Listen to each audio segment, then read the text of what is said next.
अमेरिकी राष्ट्रपति भी बयान दे रहे हैं और अब उनके बयान पर अरागची का पलटवार देखने को मिला है। उन्होंने कहा कि हमने कभी सीज फायर की मांग ही नहीं की। तो ईरान के विदेश मंत्री की तरफ से यह बड़ा बयान सामने आया। उन्होंने कहा कि हमने कभी सीज फायर की मांग नहीं की, ना ही कभी हमने बातचीत की मांग की है। अपनी रक्षा के लिए तैयार हैं, ये अरागची की तरफ से कहा गया है, क्योंकि हाल ही में अमेरिकी राष्ट्रपति डोनाल्ड ट्रंप ने कहा कि ईरान बातचीत को तैयार है, उसे जो करना चाहिए वो कर नहीं रहा है। इन सब के बीच ईरान ने इस बात को साफ कर दिया है कि ईरान कभी सीज फायर की मांग करने नहीं पहुंचा, कभी वो बातचीत की मांग करने नहीं पहुंचा। हम तो तैयार हैं इस हमले का, इस युद्ध का डटकर मुकाबला करने के लिए।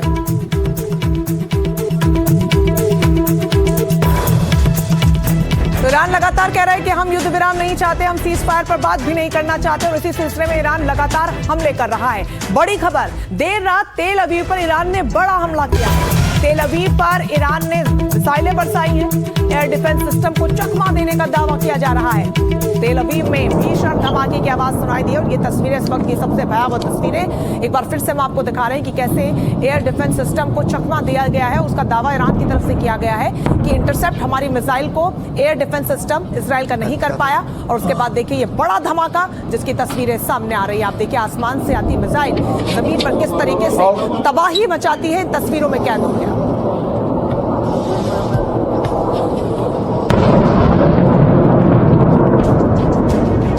तो जिस कर्ग द्वीप से ईरान अपने कुल तेल सप्लाई का 90% निर्यात करता है, उस पर जबरदस्त हमले हुए हैं। अमेरिका दावा कर रहा है कि वहां पर ऑयल इंफ्रास्ट्रक्चर को छोड़कर लगभग सब कुछ तबाह कर दिया गया है। ऐसे में सवाल ये उठता है कि ईरान क्या करेगा। कहा जा रहा है कि ईरान के पास एक बैकअप प्लान है जो सिर्फ उसका बचाव ही नहीं करेगा बल्कि अमेरिका के सामने खासी चुनौती भी पेश करेगा।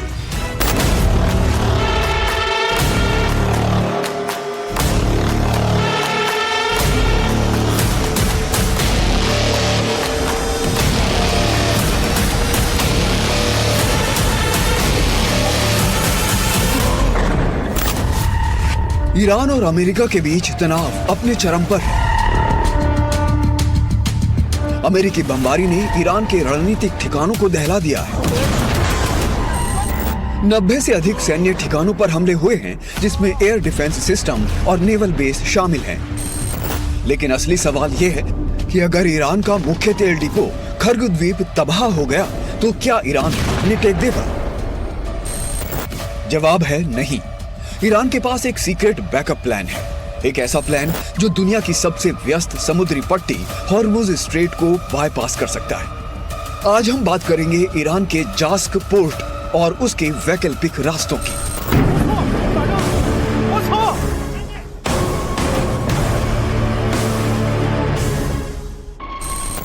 लेकिन पहले ये तस्वीर देखिए। अमेरिका ने वीडियो जारी करके दिखाया है कि कैसे खर्ग द्वीप पर बमबारी हो गई।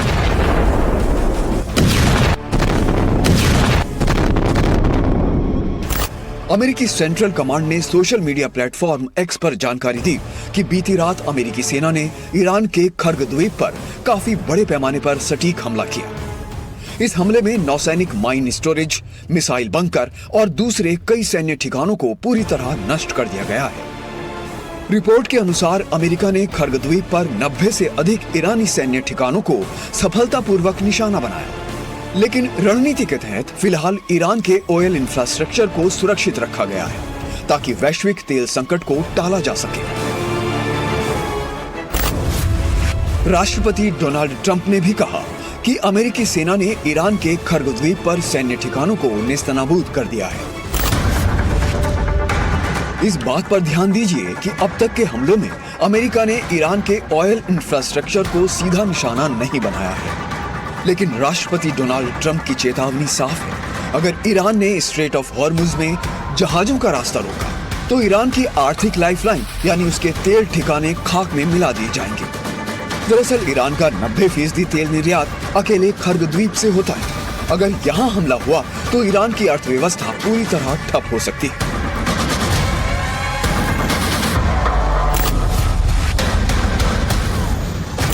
तस्वीर देखिए, यहाँ एंट्री होती है जास्क पोर्ट की।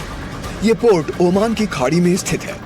इसकी सबसे बड़ी खासियत यह है कि ये स्ट्रेट ऑफ हॉर्मुज के बाहर है। जास्क पोर्ट क्यों खास है? क्योंकि ये हॉर्मुज का बाईपास है। यानी युद्ध के दौरान हॉर्मुज स्ट्रेट बंद हो जाता है तो भी ईरान जास्क पोर्ट से तेल भेजना जारी रख सकता है।